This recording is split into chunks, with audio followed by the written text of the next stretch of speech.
things will be different for the Joker when he feels Folie, Deux, and a different man's going to die before he dies. I'm Van Connor. And I'm Adam Ball, and this is Off Screen, your 7-day guide to everything movies. Boom. Groovy. Well, hello and welcome back to Off Screen. We have a fresh week of movies to look at. Before that, let's get the goss. Is there any goss, Van? I mean, you might well just say no, there is no movie goss. There's nothing going on. I mean, other than the idea that we're going to get a Bane Deathstroke team-up movie from James Gunn's DCU or whatever. Aside from that, it's been a relatively quiet week, I guess. I mean, there's a new Joker movie out, so I guess we're all going to be talking about that for a while, because, yeah. We'll get to that. We'll get to that, I promise. Give me like 20 minutes to warm up to doing Joker, and I will, okay? Excellent. All right. Well, we will talk about that in a little while, the new Joker movie. But let's dive straight into our first movie then. Die Before You Die, which kind of sounds like a bit of a James Bond theme titled movie, really, for me. So, yeah, I mean, it's a drama thriller. No, I mean, I'll be honest with you, it sounds like the title of a Seagal movie or a Van Damme movie, Die Before You Die, in which they team them up with, like, some C-list rapper. You know, it's like the kind of thing like you see Die Before You Die starring Steven Seagal and Common, but you'd see it in, like, 1998 before anyone knew who the hell Common was. It was kind of like that. But no, this is before you move on, I just want to quickly say, Steven Seagal, is he still a cop in the States? I don't know if he's actually still doing that. I don't know anymore. Because I know that he left acting, didn't he? Yeah, he became a fully fledged police officer. Which Seagal has never left acting. Movie. Seagal has never ever left that acting. He has always somehow found work in cheap direct-to-DVD action that's funded from Eastern European investment houses and things like that. But Putin would never allow Seagal to be out of work. He'll be making movies forever. All right, well, let's dive into Die Before You Die then. So, over to you, because I don't really know much about this one. Okay, so this is a sort of low-budget British horror thriller type film. It's from director Dan Pringle. It is co-written by Dan Pringle and the film's actual star, Ziad Abazi, right? And Ziad Abazi plays the lead character here. Is he Adi BC, I think his name is, and he calls himself that. He's an influencer. He's a YouTube influencer who's trying to break 100,000 subs, mate, yeah? And literally, it's that kind of vernacular throughout. You have to get used to it very quickly. Basically, he has recently found himself embroiled in a bit of a scandal because he delves quite into his own Muslim culture and his own background quite a bit, and has a bit of social commentary, that's gotten him in hot water with a controversial incident involving the burqa that he has since apologized for, but he feels like some people are still a bit mad with him for it, and it's stopping him from breaking 100,000 subs. If I'm making this man sound unlikable at all, it's because he's absolutely clearly meant to be. He decides for his next Mr. Beast style challenge for his YouTube channel to take on this challenge where he gets buried alive for 3 days. Right? There's an oxygen pipe, there's a water pipe, but other than that, you're buried 6 feet underground for 3 days. And he goes along on this, but no sooner has he sort of begun the journey to go and be buried as part of this, what he believes is like a service for hire kind of job.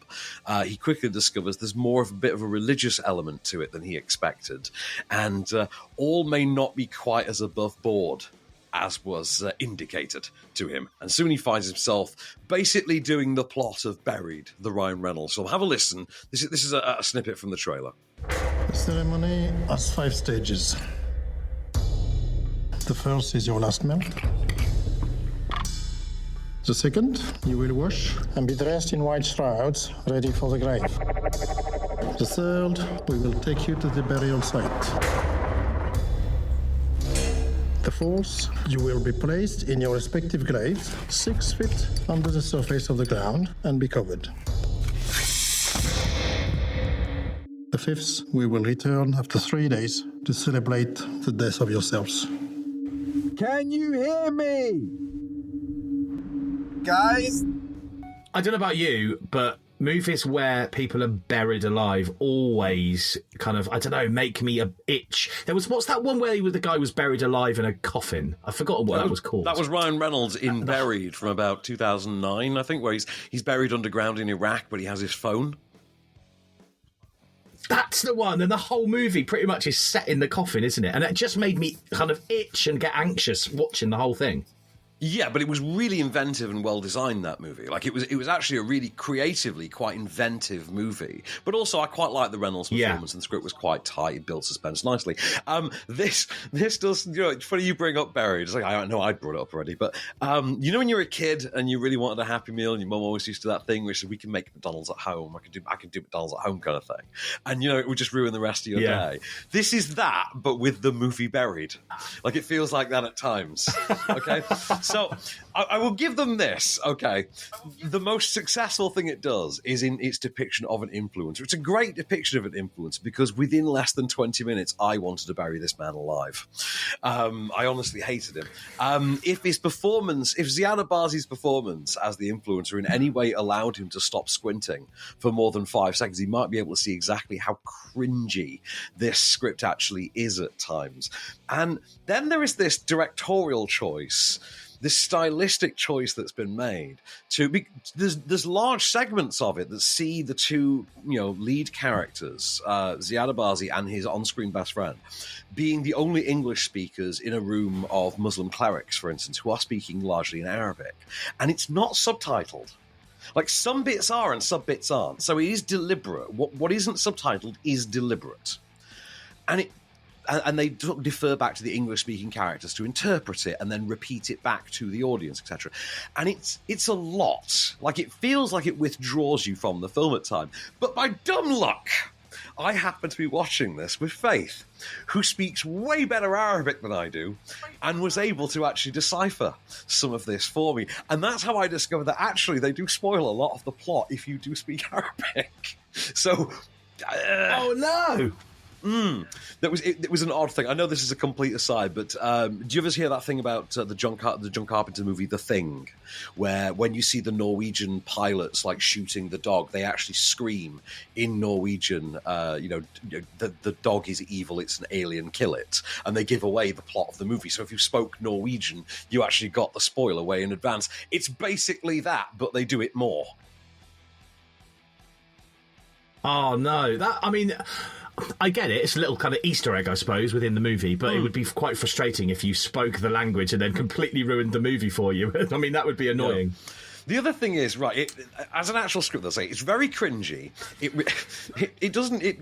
thinks it's using subtext. It thinks it is, but it really doesn't. And I kept thinking of that line from Garth Marenghi's Dark Place that I know writers who use subtext and they're all cowards. And I kept thinking about that all the way through because it's so heavy-handed. I mean, at one point, one element of the movie has him being buried underground with a little plastic monkey charm thing that belongs to his daughter. It becomes like the voice that speaks back to him like Wilson the footballer, only it actually has an echoey voice, and it's called Ogie, which is literally ego backwards. And you're thinking, like, I know you thought that was clever, but it's not. It's really not. That's kind of that's second year college level clever, and it's really not that smart. I mean, points I guess for effort, but I know writers use subtext and they're all cowards. Right. The ending of it tries to go a bit too Wicker Man, a bit too fast. And again, falls back on the fact that it just does not know how to use subtext. It is so heavy-handed. It's a bit workmanlike in its direction at times. You would think for a film that was riffing this hard on Buried, it would, for instance, riff on how that movie was shot. And this doesn't work quite as well. And it's not that the director and his cinematographer don't have it in them, because at one point they do introduce one static shot that is very reminiscent of the Ryan Reynolds movie Buried, that is reminiscent of how that looks. It's that sideways glass shot that's done that way and is lit that specific way. They use different color grade, obviously. But you think, oh, you have got this in you, but you've chosen not to. And that seems odd to me. And I did think was kind of a failing of, a film that had a neat enough concept but never quite comes together. It is kind of at some point sort of enjoyably bad because it kind of is so glaringly obvious and heavy-handed and kind of cringe. And so you do have a bit of fun, but maybe not in the way that's intended. Well, you can go and have that bit of fun if you want, because it's out in cinemas from today. Die Before You Die. All right, still to come then. Things Will Be Different, the new Joker movie, and A Different Man we'll look at next. We'll see what Van thought. Stay where you are.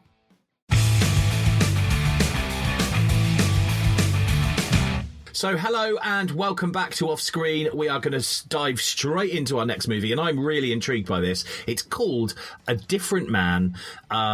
It's a comedy thriller as far as IMDb say, but obviously you might say different because I don't know. From the synopsis, I don't really realise or think it could be a comedy thriller, but I'll hand over to you.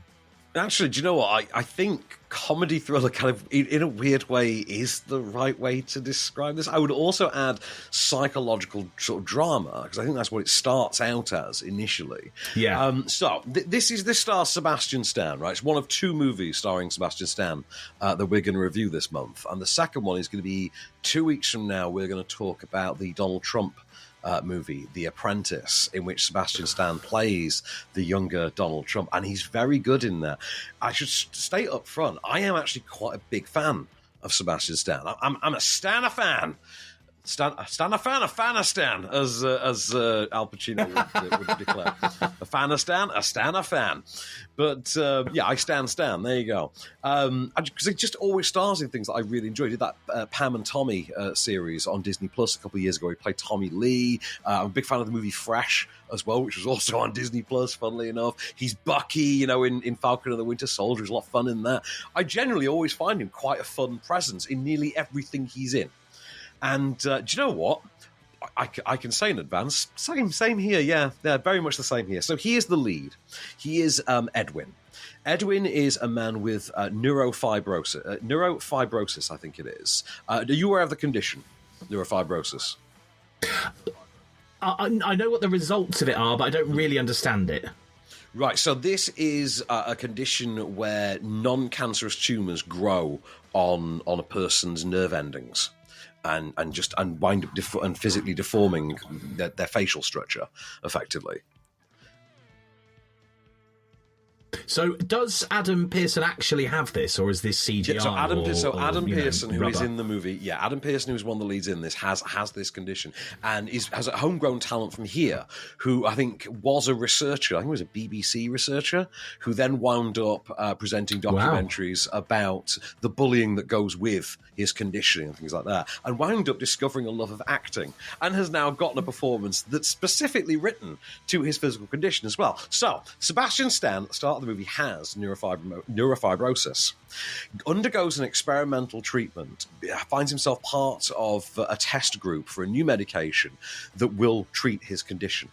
And he turns out to be part of the group that actually gets the non-placebo, gets the actual medication, and it works. He then enjoys what he has initially perceived to be the dream life of looking his version of physical perfection, what you or I would take for granted, for instance, and finds himself drawn into a play that has been written by a woman that he had a sort of friendship with prior to his physical transformation about her relationship with him. And finds himself worming his way into the play, adopting a mask to look like his former self, and then finding himself obsessed with a man who actually still has the condition, the physical condition, played by Adam Pearson, who comes in and starts to usurp him in the play. It's sort of a psychological thriller, sort of a body identity crisis drama. Have a listen. This drug seems to have the potential to actually heal you. The implications are life-changing. My face is falling off in clumps. I'm sure it only looks like clumps to you. Perhaps any potential risk is worth the reward? Look at this piece of man candy. Can I believe my eyes? Edward, who don't remember me? Oswald. Hi. That guy's amazing. What do you know about him? Who is he? He's leading a double life. I'm getting the feeling I've messed things up for you. So rather than going down the road of kind of emotional pity, this is focusing more on him becoming, I guess, a bit of a stalker and a bit of a, this is a bit weird. Well, the thing is, I think it's about bitterness, it's about self-loathing, and it's about the fact that we all have it no matter who we are, and how we resent the things in other people that we wish we had in ourselves, for instance, which is what starts to unfold between Sebastian Stan and Adam Pearson, that he sees Adam Pearson, who has the condition that he feels he has been freed of, and resents the fact that Adam Pearson hasn't, but gets to be this more confident, fulfilled person. And it becomes this, at parts, wannabe Hitchcockian psychodrama, but other times 70s era Woody Allen dramedy, like an Annie Hall type thing at times. That's sort of like that neuroses-laden Woody Allen style of paranoia.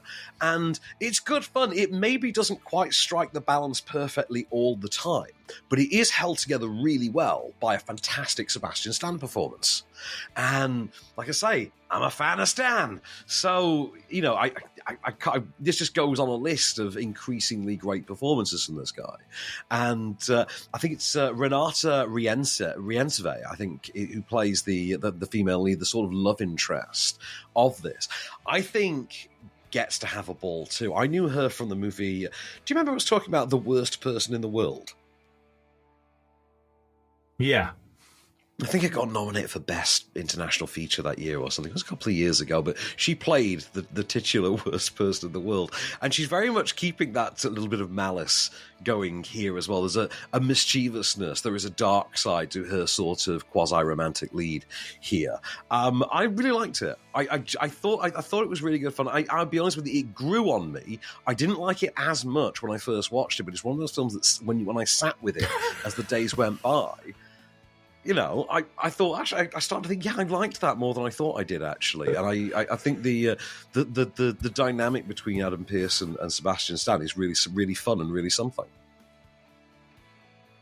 I feel like something this deep could potentially have a bigger impact with a really good soundtrack. Do they do that, or have they missed that boat? No. They've missed that. Yeah, there's nothing quite like that. This is played very much as a sort of indie Woody Allen kind of a look, I would say. You know what I mean? It's obviously sort of a low budget indie film kind of thing that's right. You know, that's obviously now going to actually, I think, get decent acclaim. I would imagine this will be quite well reviewed, and but it has got a sort of a Woody Allen-ish look to it. There's a couple of cast members in there I quite like. So Malachi Weir, in particular, turns up in this. Who I'm always happy to see in anything. I will say as well, it's a weird. But you've met my colleague Zara Phelan before, and she fancies the pants off of Sebastian Stan.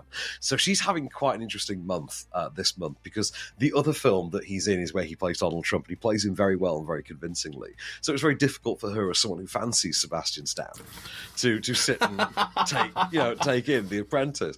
On the other hand, you get this movie that starts with Sebastian Stan looking how he does, and at one point features full frontal nudity, and I had to tell her this. I was like, yeah, so it starts out with like Elephant Man makeup effects, and then by the halfway point, you're getting, you know, regular mode Sebastian Stan for frontal nudity. Yeah, man hangs dong, you know, totally a thing. I bet she wants to watch this. Well, I bet she saw this right to the end then for that reason. Absolutely weird. We're going to roller coaster of a month for that woman, I tell you. But I do think that there's a sort of visceral pain to this movie. I did find at times as well. I think that works in its favour. I think as well, like, particularly during the transformation sequences, you feel the agony. And then post transformation, Sebastian Stan really sells the internalized agony, the sort of the pain of adjustment, the pain of still feeling removed from a world that he still at the same time feels that he physically now belongs to, that he is this lucky that he needs to be defensive of it. It's a wonderful performance. It's a really terrific performance, and I have to recommend it entirely for Sebastian Stan. Well, if you want to watch it, A Different Man, you can.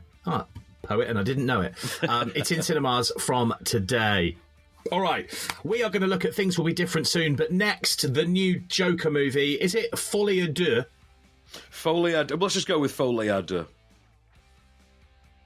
All right, Joker, Folie à Deux.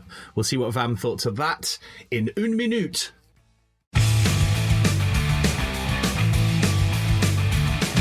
Hello and welcome back to Off Screen. We're going to look at Things Will Be Different shortly, but let's dive straight into the new Joker movie, Joker Folie à Deux.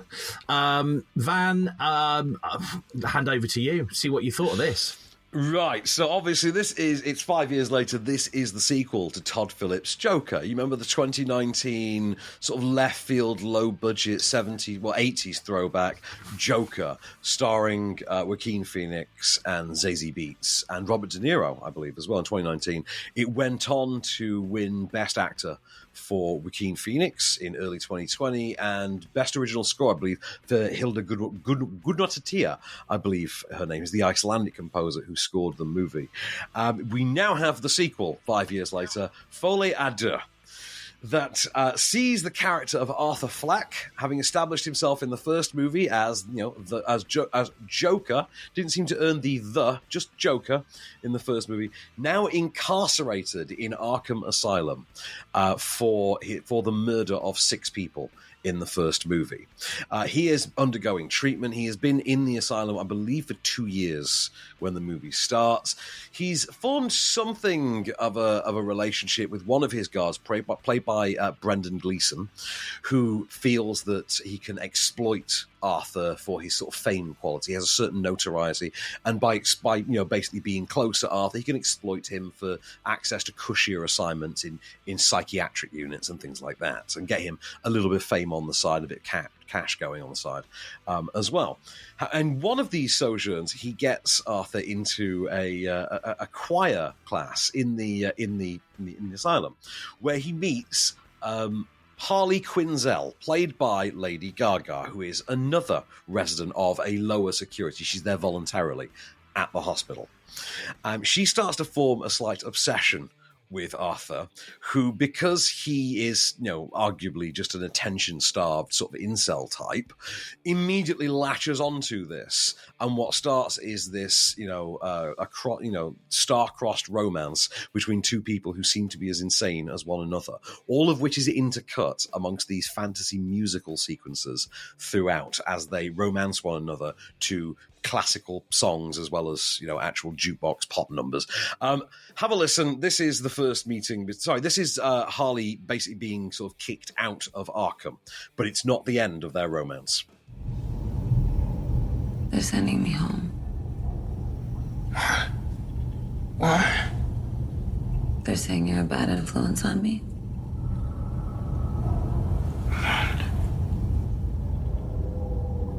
This is gonna be good for us. Now I can be at your trial every day. I can see you every day until you get out. We're gonna build a mountain. You promise? I wanna see the real you. You had me interested until you said it was interspersed with songs. I mean, I don't know about you, but for me, that ruins a movie straight away. Right. Strap on in for this one, honey. Okay. This is a shambles. Right. I came away from this. Something I genuinely said. What I genuinely said to my friends as we were leaving the screening for this last night was, I will watch Megalopolis again before I watch that a second time. And I was not alone in that sentiment. A lot of people came out of that evening screening last night just visibly deflated. Just what the hell have we just sat through? Now, say what you will about the first Joker. I'm not a fan of the first Joker, okay? Like, I think we've established this. Like, it's fine. I think people read a lot into Joker that isn't really there. They're bestowing genius on something that is not there. And I think the actual product is worse than people seem to realize it is. But whatever you will say about it, it at least had the strength of its convictions. Okay, they were nihilistic incel convictions. They were hate-filled convictions. But at least they were convictions. That's fine. As long as you believed in something. This movie doesn't believe in it. This movie absolutely feels like a product. Like that last movie, the first one at least felt like a bunch of douchebags said, do you know what would be the coolest thing we could possibly do? Oh, it'll be so badass. Let's do that. Oh my God. That's exactly what I would have wanted to see when I was 15. At least it had that going for it. This just feels like they paid me a bunch of money to make to make another one of those things. It really feels so plasticky by comparison. Every single frame of it, right? Every single frame, and I'm not talking about sequences, frame, every shot of it is like a money shot. It's like a trailer close, like the shot they close the trailer with, right? Everyone's that cool, slow motion, exaggerated kind of shot, or everything's just posed in the faux artistic glare. Like it feels like the parody movies you used to see in Entourage, like something Billy Walsh would have made. And then even Joaquin Phoenix doesn't seem as invested in this. It feels like he's just, I've cashed the check, I'll throw myself into this, which for him is very odd. But then you have Lady Gaga, who's actually tons of fun in this. Have you seen Lady Gaga, like acting-wise and anything? I think she's a really good actress, actually. I think she's as good at acting as she is singing. I think she's really good in this. Like, she has got that sort of early 2000s Angelina Jolie Girl Interrupted thing down. Absolutely here. And it works. It works a plum. She's better than the material, but then again, everything about the movie is better than the material. Like, the cinematography is great. It's just used badly. You know, the Lady Gaga performance is great. It's just used badly. But I would put this down to poor direction. This is what happens when you give the bro you just give the bro too much credit and too much money. And I'm watching this all absolutely heartbroken because it's Todd Phillips. And right, I want to give some defense that you never would have expected to hear me give of Todd Phillips. Right? Todd Phillips makes me think of Peter Berg in the late 90s when I look back on his story, right? Peter Berg was an actor who came up and made like Very Bad Things in 1997, 98, which I absolutely love. You know, it's a standardized, like, you know, American black comedy, American movie about a sort of stag night gone wrong in Vegas where they accidentally kill the stripper and then they start offing one another one by one. And Christian Slater's in it, Jon Favreau's in it, and Jeremy Piven's in it. And it's good fun. And then he makes things like The Kingdom, right? Starts making thrillers. And you think, okay, this guy's got it going on. And then he becomes a soulless sellout, starts making things like Battleship and appearing in documentaries talking about, look, I'm not in this for the art. Come on, I'm only making a Battleship movie for the money. And you're like, okay, the dude's properly sold out and he is now completely more artistically bankrupt. Todd Phillips did not exactly start the same level of highbrow. I mean, he made things like Old School and Starsky and Hutch and the first Hangover movie. But with the Hangover sequels and Joker, it now really feels like he is a man who's properly bought into his own baloney the same way. Like War Pigs feels like a real diversion at this point, but at the same time does seem in hindsight to feel slightly closer to this more self-important tone that he seems to have put on, which is, I am inherently wonderful because I have a platform to say it on. One thing I want to add, and I need to ask you this because I am a rather large fan of Alan Partridge, and of course Steve Coogan has a piece in this. Yeah. Who does he play, and is he any good? You will have seen him in the trailer. He's in some of the trailers, actually, as a journalist who interviews Arthur as part of his defense. So the movie actually is, story-wise, only about half of it takes place in Arkham, really, and the other half is more a sort of courtroom story. I will say, I mean, as a film, it doesn't even have the arcs of the first movie. I mean, that's the kind of weird part about it. It's a lot more soulless, a lot less fun. I mean, I just really could not get to grips with it. You're mostly bored. It's a film that just doesn't believe in anything. It's a film that doesn't have anywhere near the energy of the first one, even as misdirected as that energy was about the first one. But at least that first one had it. It just feels lifeless. It just feels lost to this sort of phoned in, basically the exact thing that Joaquin Phoenix is doing in the performance, which is we're just leaning into this improv, acting troupe. I'm the Joker now, but at the same time, it's a movie that also that story-wise has no time for its own fan base, its own ideology, because it absolutely tries to walk back the first movie at the same time. So it seems as resentful of itself as it could possibly be. But at the same time, it's quite clear through some of the dialogue and some of the things that Todd Phillips has put in this that he himself seems to believe the first movie is some sort of stone cold classic. It's a bizarre hodgepodge of a movie that will mostly bore you to tears. And at the same time, they actually feel the need to include what might be one of the most hysterically misguided message you can put in a sequel to a movie as incel-rific as Joker was, which is basically to come up with something like, women, hey, am I right? Like, don't put that in a Joker sequel, please. That's just irresponsible. Oh, no. Okay, well, I mean, it's not scored highly on IMDb, if that's any, No, it's not going to be. 5.6. Yeah. Well, it's in cinemas from today. If you want to check it out, the new Joker movie, Joker Folie à Deux. Right, one last ride for you on Offscreen this week. We're going to look at Things Will Be Different. We will see what Van thought to this horror sci-fi thriller in just a sec.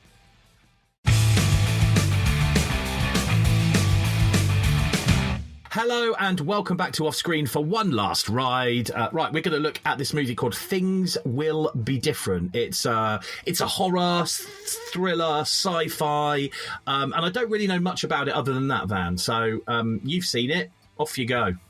Well, like Meredith Brooks once sang, it's a little bit of everything all rolled into one. Right, so this is... right. How do I explain this one? Right, so this is about a brother and sister who've committed a robbery, who are on the run from the police, who reunite to seek shelter at what they think is a safe house, and it's like a sort of remote farmhouse type thing. They hear the cops coming in the distance, and then they exact their actual escape plan. And what's quickly revealed to us is that by turning the clocks in a specific way in this house and opening a certain door in a certain way, the house functions as a time machine.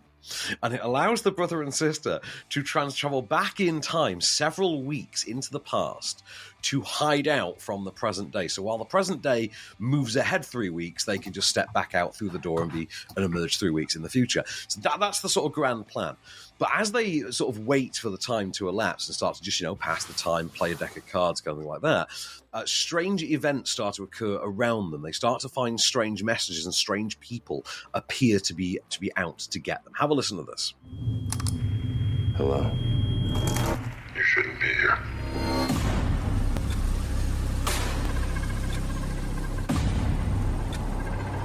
The cycle is delicate. Time isn't kind to the displaced. I can't take it anymore. There's no going home. Is that what you really think? What's that supposed to mean? You are working with them. You brought me here to... Why would I do any of that? Someone is coming. Eliminate them before they reach the door, or you and your brother will die here. See, whenever you mention in a synopsis time travel, I'm all ears. I absolutely love sci-fis and thrillers with time travel, bar the one in the hot tub. So for me, this one... I knew you were going to react to that. This one, I like the sound of this one, if I'm honest. I do like it. To be fair, Hot Tub Time Machine 1 is a banger. Hot Tub Time Machine 2 sucks. Anyway, so the concept here is undeniably a corker, right? So, the house is the time machine. I kind of like that. Okay, it runs in linear consecutive time. Like I like that. The idea that the present and the past kind of move at the same speed. So one day here means one. Okay, I like that. The Bill and Ted logic. Okay, cool. That's very fun. It's like Looper meets sort of an indie crime drama, kind of like Blood Simple, like a classic Coen Brothers movie. I'm down with that. It doesn't quite come together. That's the sad part. And I think a large part of that might be that it feels really overstretched. Like it feels like there's too long where there are too many prolonged sequences in which nothing really happens. And you start to, and a friend of mine saw this before me and pointed this out, my friend David. So I said, it feels like something that would have worked better as an episode of Black Mirror. that would have been better condensed to something like the sort of 50-minute runtime of a Black Mirror episode, and that it would have really worked. It probably could have really gelled. It feels too drawn out. It features, quite an obvious reveal that might have worked better, might have felt slightly more earned in a shorter runtime, but because they've dragged it out as long, the obviousness of the reveal kind of doesn't feel justified. I can't fault the performances or the filmmaking or the ambitious concept, but it just doesn't live up to any of those in the execution. It's just not engaging enough because, like I say, it's simply overstretched. But I don't want to take that away from what actually is otherwise quite an impressively well put together little film. There's so many possibilities, I think, with time travel movies. And sometimes things get overlooked and you think, why did they not do this? It's a time travel movie. You could have done this or that. And so I'm assuming in this, there were no moments like that for you where you thought that they'd kind of wasted the idea of the movie. No, you remember the analogy I used earlier about, when you want a Happy Meal and your mum said, I'll make McDonald's at home? Okay, this is that for Looper this time. So we had Buried. This is that for Looper. Like, it's very much a similar aesthetic to Looper as well. Like, it's going for a similar kind of look to Looper, up to using a cornfield-like setting as well, because it is like a remote farmhouse that they're in. So, the time travel concept of it, the way that time travel is used, is very much in line with Looper. Did you see Looper from like 2008, 2009? Yeah, loved Looper. Great movie, right? Yeah, and it's very obvious that people behind this do agree as well. They're quite clearly, because Michael Felker's written and directed this. It's very obvious that he's a fan of Looper because its fingerprints are all over this. Cast-wise, there's no one you'll recognise. It's okay. First-time feature director in Felker. I think he's only really directed shorts before this. I would say, as a first film, it's a really impressive effort. Like, it shows inventiveness, it shows clever direction, it shows good performances, and it shows a great look and a great concept. I think its problem is in its screenplay, and it's simply being, as I say, too drawn out. A lot of groundwork is laid, but laid in a way that never particularly feels that compelling, and certainly can't drag you over the hurdle then of the number of those overstretched, drawn-out scenes. But behind that, you do have to show some respect for the creativity that it has. Well, if you want to check it out, you can. Just look for Things Will Be Different, and it's out in cinemas from today. Let's have a look to what we've got coming up next week. There's quite a list, actually. We have, next week. So we've got we do one of these about every 3 weeks, but this is a Spanish animated feature that I think's been given an English dub, and that's called Buffalo Kids. And that's about, I think they're two Irish orphan kids who go on like a journey, like a railroad adventure across America or something like that. All seemed a bit Five All Goes West or An American Tale or something like that. We've also got Time Stalker, the new movie from Alice Lowe. She's back. She's written and directed another movie called Time Stalker, which I think is about a woman who lives through multiple lives. Like, we see her through all of her consecutive lives from like period piece to present day, endlessly falling for reincarnations of the same guy. It's kind of like an anti-rom-com type thing. That's called Time Stalker. We've got Portraits of Dangerous Women, which seems to be a sort of dramedy about a group of strangers who get into a car accident and become entwined in each other's lives. Terrifier 3 is next week, the Christmas-themed Halloween movie. I've never seen Terrifier 1 or 2 or All Hallows Eve, which the character debuts in, and I have to watch them all before I see this, so God help me. Wish me luck, Mr. Paul. It just seems like such a really crap name. I'm into. I just don't know why it's not stylized as Terrify 3. And of course, last but certainly by no means least, next week we've got the remake or new adaptation of Stephen King's Salem's Lot. That's I think the heavy hitter for next week. So either way, you're getting some scares next week between the Terrifier and Salem's Lot. We're going horrific next week. Of course, we're in October. That's all it's going to be now for the next 3 weeks. October, baby. I'm pretty certain of that. Exactly that. Well, some really good movies to look forward to next week. That's all we've got time for this time round, though, and we will be back next week, of course. Until then, I've been Adam Ball. I've been Van Connor, and we will be back.